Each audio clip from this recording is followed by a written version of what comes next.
ফাইমা ক্লান্ত হয়ে ধপ করে ফ্লোরে বসে পড়ল। হাত থেকে লাঠি পড়ে গিয়ে মৃদু আওয়াজ তুলে। তার শরীর ঘেমে একাকার। কপালের বিন্দু বিন্দু ঘাম হাতের তালু দিয়ে মুছে বার কয়েক জোরে জোরে নিঃশ্বাস ফেলল। এরপর চোখ তুলে সামনে তাকালো। রিমান্ডে কোনো পুরুষই টিকতে পারে না, সেখানে একটি মেয়ে আজ 4 দিন ধরে রিমান্ডে। তার সামনে চেয়ারে বাঁধা অবস্থায় ঝিমুচ্ছে। 4 দিনে একবারও মুখ দিয়ে টু শব্দটি করল না। শারীরিক মানসিক কত নির্যাতন যে করা হয়েছে, তবুও ব্যথায় আত্মনাদ অবধি করেনি। মনে হচ্ছে একটা পাথরকে পিটানো হচ্ছে, যে পাথরে রক্ত ঝরে কিন্তু জবান খোলে না। তখন সেখানে আগমন ঘটে ইন্সপেক্টর তুষারের। তুষারকে দেখে ফাহিমা কাতর স্বরে বলল, সম্ভব না, আর কিছুতেই কথা বলছে না। তুষার অভিজ্ঞ চোখে মেয়েটিকে 2-1 সেকেন্ড দেখল। এরপর গম্ভীর কণ্ঠে ফাহিমাকে বলল, আপনি যান। ফাহিমা এলোমেলো পা ফেলে চলে যায়। তুষার একটা চেয়ার নিয়ে মেয়েটির সামনে বসল। বেশ কিছুক্ষণ চুপ থেকে বলল, আপনার সাথে আজ আমার প্রথম দেখা। মেয়েটি কিছু বলল না, তাকালোও না। তুষার মেয়েটির দিকে শুকনো দৃষ্টি মেলে তাকালো, বলল, মা বাবাকে মনে পড়ে? মেয়েটি চোখ তুলে তাকায়। ঘোলাটে চোখ, কাটা ঠোঁট থেকে রক্ত ঝরছে। চোখের চারপাশ গাঢ় কালো, চোখ দুটি লাল। মুখের এমন রং রিমান্ডে আসা সব আসামির হয়। তুষার মুখের প্রকাশভঙ্গি আগের অবস্থানে রেখেই আবারও প্রশ্ন করল, মা বাবাকে মনে পড়ে? মেয়েটি মাথা নাড়ায়, মনে পড়ে তার। তুষার একটু ঝুঁকে। মেয়েটি অসহায় দৃষ্টি মেলে তাকায়। তুষার মেয়েটির হাতের বাঁধন খুলে দিয়ে নির্বিকার ভঙ্গিতে প্রশ্ন ছুড়ল, নাম কি? যদিও তুষার মেয়েটির নাম সহ পুরো ডিটেলস জানে, তবুও জিজ্ঞেস করল। তার মনে হচ্ছে মেয়েটি কথা বলবে। সত্যি তাই হলো। মেয়েটি ভারাক্রান্ত কণ্ঠে নিজের নাম উচ্চারণ করল, পদ্ম। আমি আমি পদ্মজা। পদ্মজা হেলে পড়ে তুষারের উপর। তুষার দ্রুত ধরে ফেলল। উঁচু কণ্ঠে ফাহিমাকে ডাকল, মিস ফাহিমা, দ্রুত এদিকে আসুন। ফাহিমা সহ আরও 2জন দ্রুত পায়ে ছুটে আসে। 1989 সাল। সকাল সকাল রশিদ ঘটকের আগমনে হেমলতা ভীষণ বিরক্ত হন। তিনি বারবার পই পই করে বলেছেন, পদ্মার বিয়ে আমি এখনই দেব না, পদ্মাকে অনেক পড়াবো। তবুও রশিদ উদ্দিন প্রতি সপ্তাহে সপ্তাহে এক এক পাত্রের খোঁজ নিয়ে আসবেন। মেয়ের বয়স আর কতই হলো, মাত্র 16। শামসুল আলমের মেয়ের বিয়ে হয়েছে 40 বছর বয়সে। পদ্মার বিয়েও তখনই হবে, পদ্মার পছন্দ মতো। হেমলতা রশিদকে দেখেও না দেখার ভান ধরলেন। রশিদ একদলা থুতু ফেললেন উঠানে। এরপর হেমলতার উদ্দেশ্যে বললেন, বুঝছো পদ্মার মা, এবার যে পাত্র আনছি এক্কেবারে খাঁটি হীরা। হেমলতা বিরক্তি ভরা কণ্ঠে জবাব দিলেন, আমি আমার মেয়ের জন্য পাত্র চাইনি। তবুও বারবার কেন আসেন আপনি?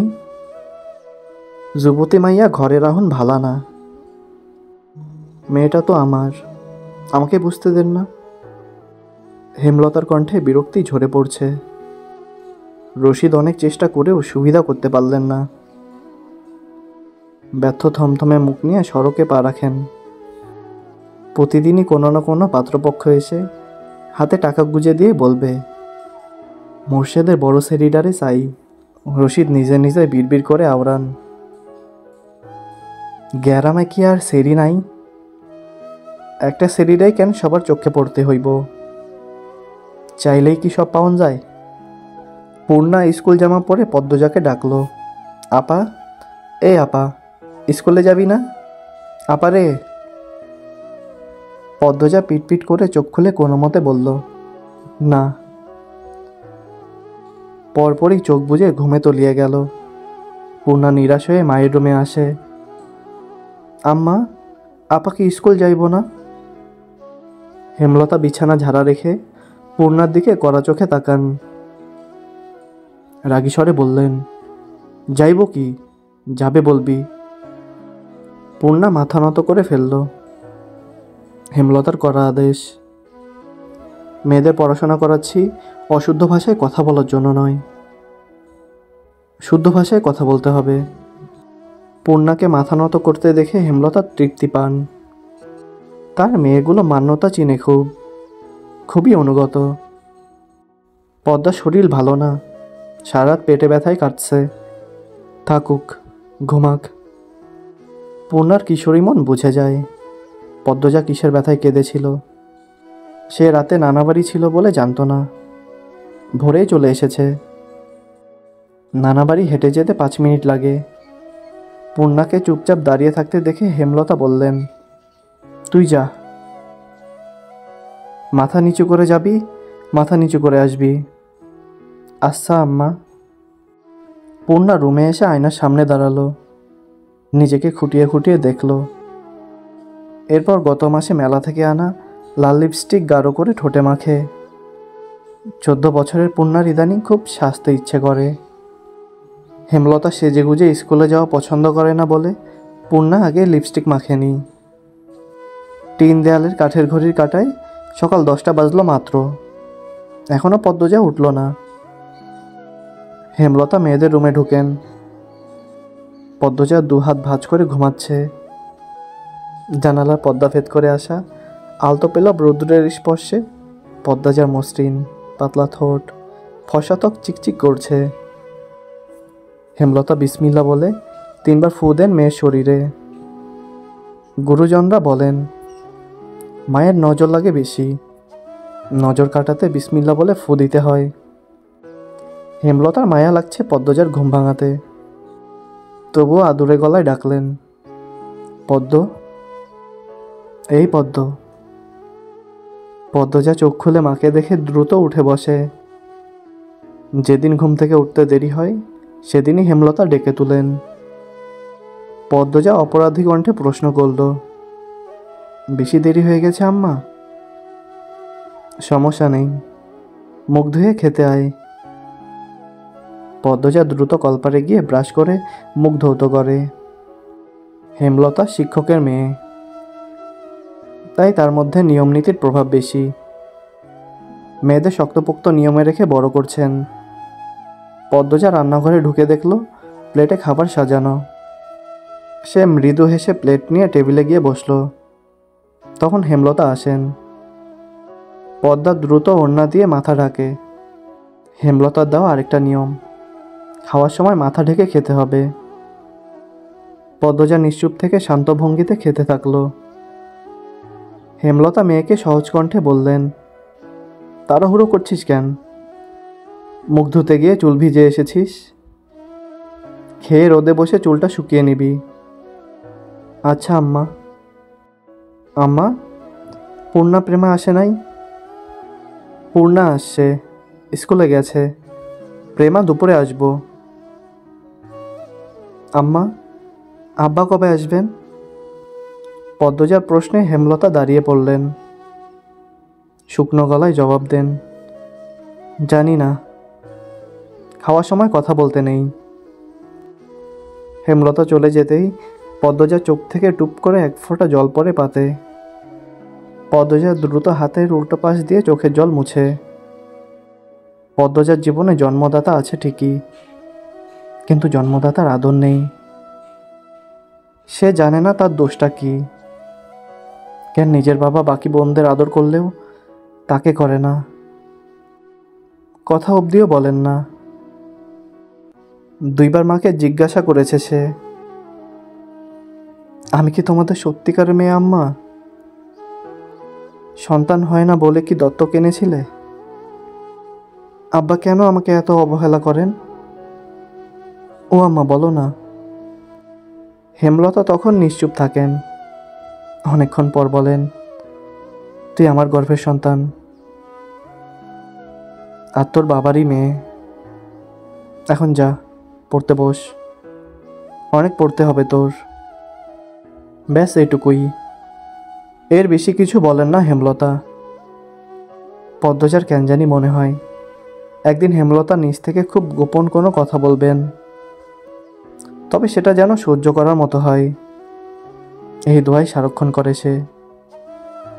এত কি ভাবছিস? তাড়াতাড়ি খেয়ে উঠ। হেমলতার কথায় পদ্মজার ভাবনা সুতো ছিল। দ্রুত খেয়ে উঠে আজ আমের আচার বানানোর কথা ছিল। সন্ধ্যা কাটতেই বিদ্যুৎ চলে গেল। কয়েক মাস হলো গ্রামে বিদ্যুৎ এসেছে।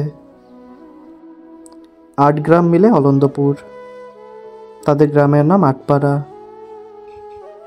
প্রতিদিন নিয়ম করে সন্ধ্যা রাত থেকে 3 ঘন্টা গ্রাম অন্ধকারে তলিয়ে থাকে। আর সারাদিন তো বিদ্যুতের নামগন্ধও থাকে না। বিদ্যুৎ দিয়ে লাভটা কি হলো? পদ্মজা, পূর্ণা, প্রেমা 3 বোন একসাথে পড়তে বসেছিল। বাড়ি অন্ধকার হতেই 9 বছরের প্রেমা খামচে ধরে পদ্মজার ওড়না। পদ্মজা মৃদু স্বরে ডাকল, আম্মা, আম্মা। আয়, টর্চ নিয়ে যা। হেমলতার আহ্বানে পদ্মজা উঠে দাঁড়ালো। প্রেমা অন্ধকার খুব ভয় পায়। পদ্মজার ওড়না ছেড়ে পূর্ণার হাত চেপে ধরে। টর্চ নিয়ে রুমে ঢোকার মুহূর্তে পদ্মজা গেট খোলার আওয়াজ পেল। উকি দিয়ে হানিফকে দেখে সে দ্রুত রুমে ঢুকে পড়ল। হানিফ পদ্মজা সৎ মামা। বুবু, বাড়ি আন্ধার কেন? বাত্তি রাত্তি জ্বালাও। হানিফের কণ্ঠ। হানিফ আসছিস? হেমলতা রুম থেকে বেরিয়ে বললেন, হাতে হারিকেন। হানিফ সবকটি দাঁত বের করে হাসল, বলল, আমি। আয়, ভেতরে আয়। হানিফ বারান্দা পেরিয়ে বড় ঘরে ঢুকে বলল, তোমার সেরিগুলান করতে? আছে রুমেই, পড়ছে। এই আন্ধারেও পড়ে? হেমলতা কিছু বললেন না। হানিফ এই বাড়িতে আসলে কেন জানি খুব অস্বস্তি হয়, অকারণেই। ওদের খাওয়ার সময় হয়েছে, তুইও খেয়ে নে। এই হানেই খামু? না, তোমার সরাইখানাত যাইতে হইব। কথাটায় রসিকতা ছিল। গ্রামে থেকেও হেমলতা খাবার জন্য আলাদা রুম নির্বাচন করেছেন, সেটা হানিফের কাছে রসিকতাই বটে। হেমলতা প্রশ্নের জবাব সোজাসাপটা না দিয়ে বললেন, খেতে চাইলে খেতে আয়। পদ্মজা কিছুতেই খেতে আসলো না। কেমন জড়সড় হয়ে আছে। মনে হচ্ছে হানিফকে ভয় পাচ্ছে বা অবহেলা করছে। হানিফ 6 বছর সৌদিতে ছিল, 3 মাস হলো দেশে ফিরেছে। 3 মাসে যতবার হানিফ এই বাড়িতে পা রেখেছে ততবারই পদ্মজা অজুহাত দিয়ে দূরে দূরে থেকেছে। হেমলতার বিচক্ষণ মস্তিষ্ক মুহূর্তে ভেবে নিল অনেক কিছু, তাই জোর করলেন না। আজই এই লুকোচুরির ফয়সালা হবে। হানিফ পদ্মজাকে দেখার জন্য অনেক ছলচাতুরি করল, কিছুতেই সুযোগ পেল না। বিদ্যুৎ আসার ঘণ্টাখানেক পর হানিফ চলে যায়। পূর্ণা প্রেমা রুমে ঢুকতেই পদ্মজা ঝাঁপিয়ে পড়ে। রুদ্ধশ্বাস কণ্ঠে বলল, কতবার না করেছি লোকটার পাশে বেশিক্ষণ না থাকতে। তোরা কেন শুনিস না আমার কথা? পূর্ণা ও প্রেমা বিস্ময়ে হতবিহল। পদ্মজা কখনো তাদের এমন নিষেধ দেয়নি, তাহলে এখন কেন এমন বলছে? হেমলতা রুমে ঢুকতেই পদ্মজা চুপসে গেল। পদ্মা, আমার রুমে আয়। মায়ের এমন কঠিন কণ্ঠ শুনে পদ্মজার কলিজা শুকিয়ে আসে। হেমলতা নিজের ঘরে চলে যান। হেমলতা মেয়ের দিকে তীক্ষ্ণ দৃষ্টিতে তাকিয়ে আছেন।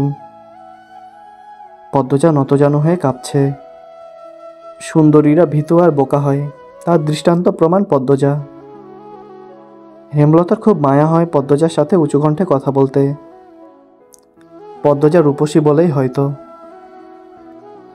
গোপনে আবেগ লুকিয়ে তিনি বজ্রকণ্ঠে প্রশ্ন করলেন, কি লুকোচ্ছিস? হানিফের সামনে কেন যেতে চাস না? সে কি করেছে? পদ্মজা ফোপাতে থাকে। হেমলতা সেকেন্ড কয়েক সময় নিয়ে নিজেকে সামলান। কণ্ঠ নরম করে বললেন, হানিফ ধরিবাজ লোক, সৎ ভাই বলে বলছি না, আমি জানি তার ব্যাপারে যে কোনো কথা আমার বিশ্বাস হবে। তুই বল, কি লুকোচ্ছিস? মায়ের আদুরে কণ্ঠে পদ্মজা আচমকা বাঁধ ভাঙা নদীর মতো হু হু করে কেঁদে উঠল। বাড়িটা মোড়ল বাড়ি নামে পরিচিত। পদ্মজার দাদার নাম ছিল মিয়াফর মোড়ল। তিনি গ্রামের একজন সম্মানিত লোক ছিলেন। 6 কাঠা জমির ওপর টিনের বিশাল বড় বাড়ি বানিয়েছিলেন 4 ছেলের জন্য। 2 ছেলে 16 বছর আগে 1971 সালে যুদ্ধে নিহত হয়েছে। দুজনই টকবকে যুবক ছিল। আর একজন 8 বছর বয়সে কলেরা রোগে গত হলো। বাকি রইল মোর্শেদ মোড়ল। বর্তমানে এ বাড়ি মোর্শেদের অধীনে, যদিও তিনি থাকেন না সবসময়। পুরো বাড়ির চারপাশ জুড়ে গাছগাছালি, বাড়ির পিছনে নদী। রাত 9টা বাজলেই পরিবেশ নিশুতি রাতের রূপ ধারণ করে। রাতের এই নির্জন প্রান্ত ঝিঝি পোকার ডাকে ছেয়ে গেছে। ঝিঝি পোকার সাথে পদ্মজার ভাঙা কান্না মিলেমিশে ভৌতিক পরিবেশ সৃষ্টি করেছে। মনে হচ্ছে কোনো আত্মা তার ইহজীবনে না পাওয়া কোনো বন্ধুর শোকে এমন মরা সুর ধরেছে। হেমলতা পদ্মজাকে টেনে পাশে বসান। পদ্মজা ডান হাতের উল্টো পাশ দিয়ে চোখের জল মুছে হেমলতাকে বলল, মামা সৌদিতে যাওয়ার আগের দিন আমাদের সবার দাওয়াত ছিল না নানা বাড়ি? খালামণি, ভাই বোনেরা এসেছিল। সেদিন ঢাকা থেকে যাত্রার লোক আসছিল স্কুলে, মনে আছে আম্মা? আছে। উঠোনে ঢপ করে একটা আওয়াজ হয়। হেমলতা পদ্মজা কেঁপে উঠল। পূর্ণা প্রেমা দরজায় কান পেতে রেখেছিল মা বোনের কথা শুনতে। হুট করে কিছু পড়ে যাওয়ার আওয়াজ হওয়াতে দুজনে ভয় পেয়ে যায়। দরজা ঠেলে হুড়মুড়িয়ে রুমে ঢুকে পড়ে। হেমলতা বড় মেয়ের সাথে গোপন বৈঠক ভেঙে দ্রুত পায়ে বারান্দায় এসে দাঁড়ান। উঠানে বিদ্যুৎ নেই, হারিকেন জ্বালান। পিছনে 3 মেয়ে এসে দাঁড়িয়েছে। একজন মায়ের 3 মেয়ে নিয়ে একা এত বড় বাড়িতে বাস করাও যুদ্ধ বটে। হেমলতা গলা উঁচিয়ে প্রশ্ন করলেন, কে কে ওখানে?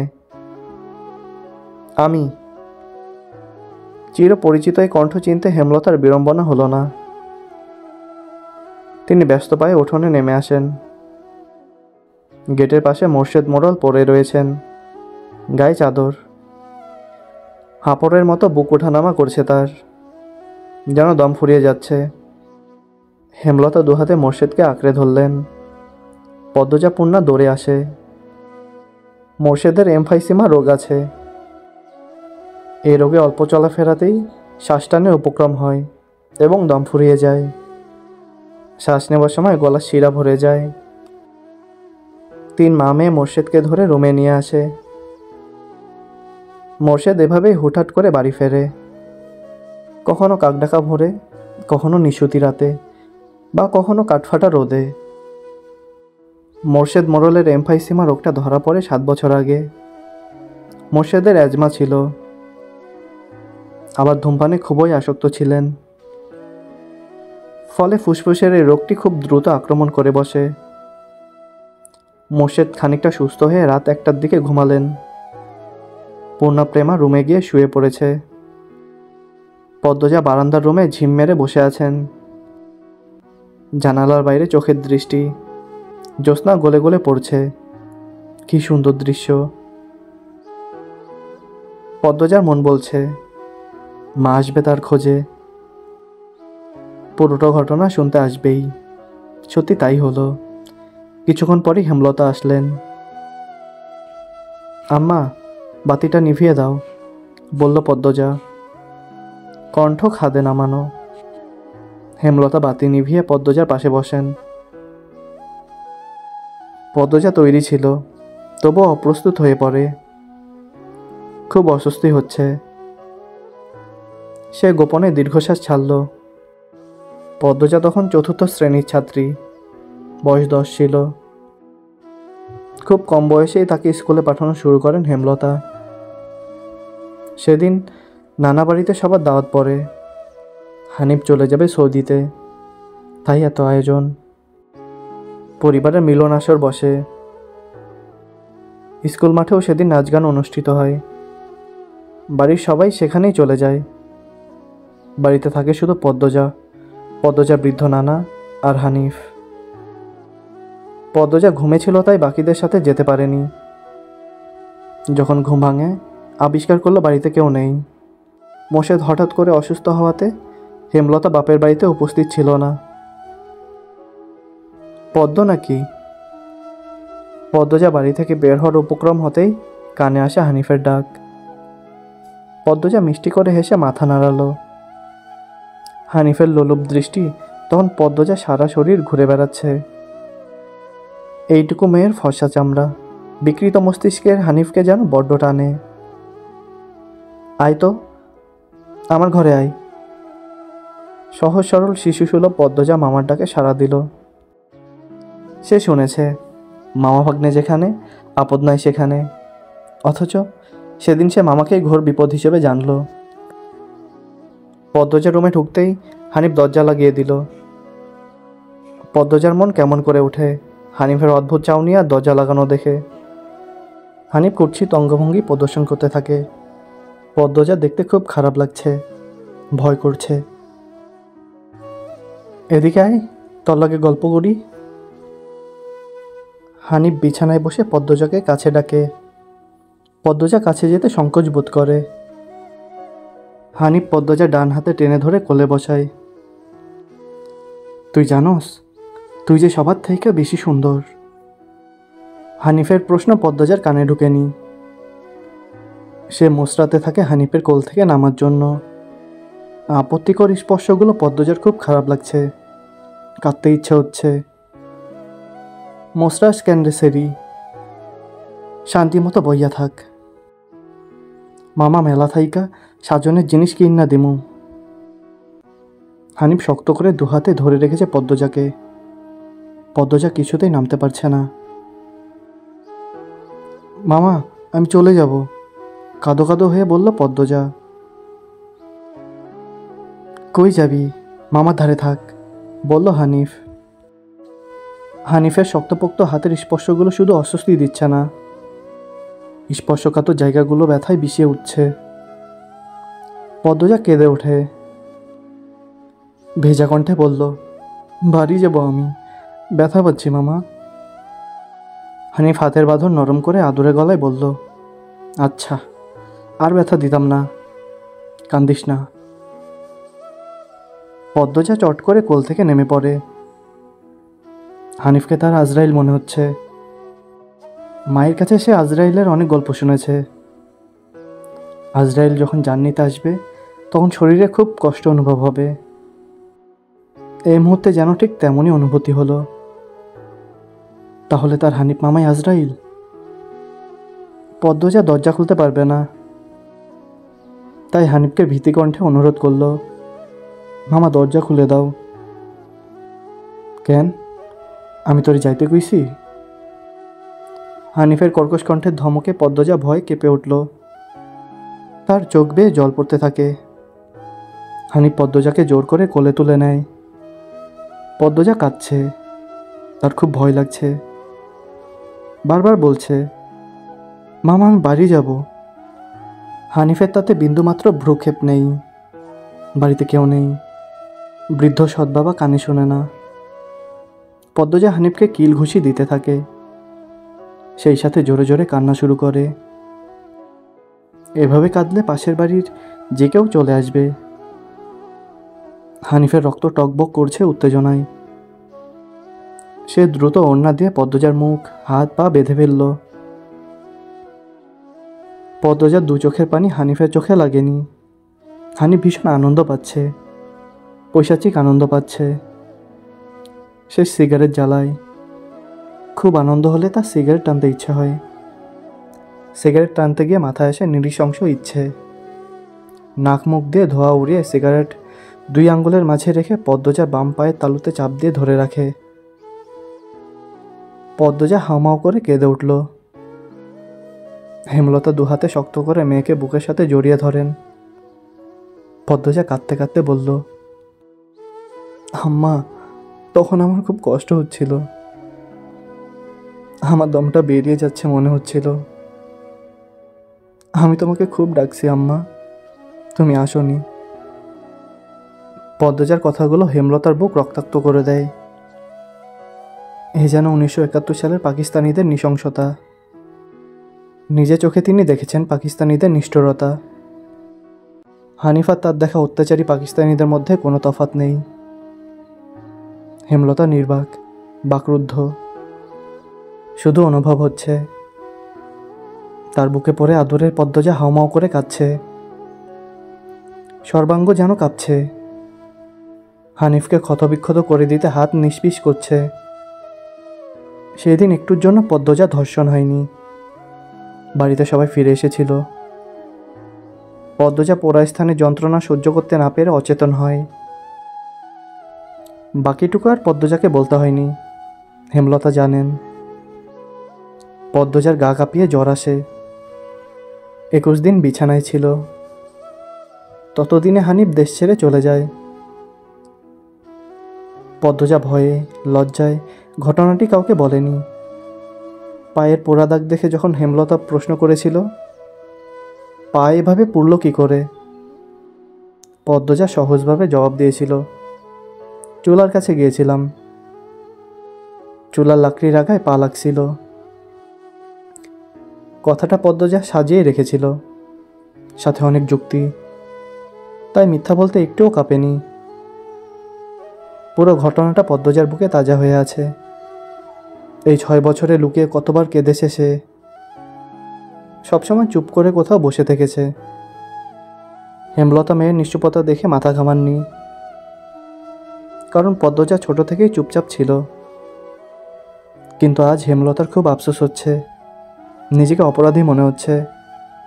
তিনি ভেবেছিলেন তার 3টা মেয়েই তার কাছে খোলা বইয়ের মতো, চাইলেই পড়া যায়। বিশেষ করে পদ্মজাকে বাড়ির পিছনের নদীর বুক দিয়ে তরতর করে বয়ে যাওয়া স্বচ্ছ টলতলে পানির মতো মনে হতো, যার জীবনে অসচ্ছল বলতে কিছু নেই। সবই সাদামাটা, সহজ সরল। অথচ পদ্মজার জীবনেই কত বড় দাগ জ্বলজ্বল করে জ্বলছে। কত বড় ঘটনা লুকিয়েছিল। মেয়েরা কথা লুকিয়ে রাখা সীমাহীন ক্ষমতা নিয়ে জন্মায়। কথাটি নিজের মেয়ের ক্ষেত্রে মাথায় আসেনি। পদ্মজা শান্ত হলে হেমলতা বললেন, পাটা দেখি। পদ্মজা বা পা বিছানায় তুলল। হেমলতা পদ্মজার পা কোলে নিয়ে পোড়া দাগটা দেখেন মনোযোগ দিয়ে। রক্ত টকবক করে ওঠে। রন্ধে রন্ধে হিংস্রতা যেন লুটিয়ে খাচ্ছে। এই পোড়া দাগ হানিফের রক্ত দিয়ে মুছব। কথাটি কত সহজ করে বলেছেন হেমলতা। তবুও পদ্মজা কেঁপে উঠল। কি যেন ছিল কথাটিতে। শরীরের পশম দাঁড়িয়ে পড়ে। হেমলতা বারান্দার রুম ছেড়ে বড় ঘরে ঢুকেন। মিনিট কয়েক পর রামদা ছুরি হাতে নিয়ে উঠোনে যান। উঠোনের একপাশে শক্ত পাথর আছে। ছুরিটা পাথরে ঘষতে থাকলেন সাবধানে। ঘষতে ঘষতে পাথর গরম হয়ে আগুনের স্ফুলিঙ্গ দেখা দেয়, মানে ধার হয়ে গেছে। পদ্মজা বারান্দা থেকে দেখছে। অজানা আশঙ্কায় তার বুক কাঁপছে। হেমলতা বারান্দা পেরিয়ে রুমে ঢুকতে যাবে, তখন পদ্মজা উৎকণ্ঠিত গলায় ডাকল, আম্মা, আন্নার চাচার এক মেয়ে নিখোঁজ, শুনেছিস তো বড়দের মুখে? সে মেয়ে ধর্ষক হানিফ। ধর্ষণের পর পুঁতে ফেলেছে। আনন্দপুরের একটা মানুষই এতটা নৃশংস। আমি তখন ঢাকায় পড়তাম। বাড়ি এসে জানতে পারি ঘটনা। আম্মার অনুরোধ আর কান্নায় আমি সেদিন মুখ খুলিনি। এত বড় পাপ চেপে যাই। সেই শাস্তি আমি ধীরে ধীরে পাচ্ছিলাম। আজ পুরোপুরি পেয়ে গেলাম। আমার পাপের শাস্তি শেষ হয়েছে। হেমলতা কথা শেষ করে জায়গা ত্যাগ করলেন। কি ধারালো প্রতিটি বাক্য। হেমলতার মুখ দিয়ে যেন আগুনের স্ফুলিঙ্গ বের হচ্ছে। পদ্মজার মস্তিষ্ক শূন্য হয়ে পড়ে। আপা, স্কুলে যাবা না? পূর্ণা পদ্মজাকে জিজ্ঞাসা করল। যাব। তাড়াতাড়ি করো। তাড়া দিয়ে পূর্ণা বাড়িতে ঢুকল। পদ্মজা বাড়ির পেছনে নদীর ঘাটে উদাসীন হয়ে বসে আছে। এ নদীর নাম মাদিনী, ছদ্মনাম। গ্রীষ্মকাল বিদায়ে 3 সপ্তাহ চলছে। এখন বর্ষাকাল। মাদিনী জলে কানায় কানায় ভরে উঠেছে। সে যেন স্রোতস্বিনী। ঘোলা জলের একটানা স্রোত বয়ে যায় সাগরের দিকে। উজান থেকে ভেসে আসছে ঘন সবুজ কচুরিপানা। পদ্মজার এই দৃশ্য দেখতে বেশ লাগে। নিষ্পলক চোখে তাকিয়ে আছে মাদিনীর স্বচ্ছ জলের দিকে। মাদিনীর বুকের ওপর দিয়ে একটা লঞ্চ যাচ্ছে। লঞ্চ দেখে 1 মাস আগের ঘটনা মনে পড়ল তার। সেদিন রাতে হেমলতা ছুরি ধার দিয়ে রুমে ঢুকে গেলেন।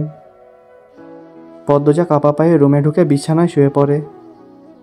কিছুক্ষণের মধ্যেই ঘুমিয়ে পড়ে।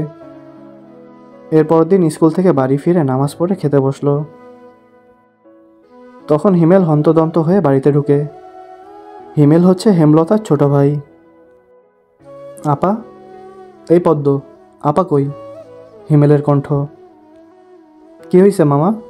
জবাব দিল পদ্মজা। পদ্মজার প্রশ্ন উপেক্ষা করে হেমলতাকে হিমেল ডাকল। আপা, এই আপা। হেমলতা বাড়ির পেছন থেকে ব্যস্ত পায়ে হেঁটে আসেন। কি হয়েছে? হিমেল হেমলতাকে দেখে হাউমাউ করে কেঁদে উঠল। আপা, ভাইজান খুন হইছে। রাইতে কে জানি মাইরা ফেলছে রে আপা। হিমেল কাঁদতে কাঁদতে হাঁটু ভেঙে বসে পড়ল। পদ্মজা তাৎক্ষণিক সন্দিহান চোখে মায়ের দিকে তাকালো। হেমলতাকে দেখে মনে হলো তিনি চমকেছেন, অথচ তা চমকানোর কথা ছিল না। নাকি হিমেলের সামনে অভিনয় করলেন? পূর্ণা, প্রেমাকে ওদিকে আসতে দিস না পদ্ম, আমি আসছি। হেমলতা বাড়ির বাইরে মিলিয়ে যান। হিমেল পাশে খুঁড়িয়ে খুঁড়িয়ে হাঁটছে। ছেলেটা বোকাশোকা, জন্মগত প্রতিবন্ধী।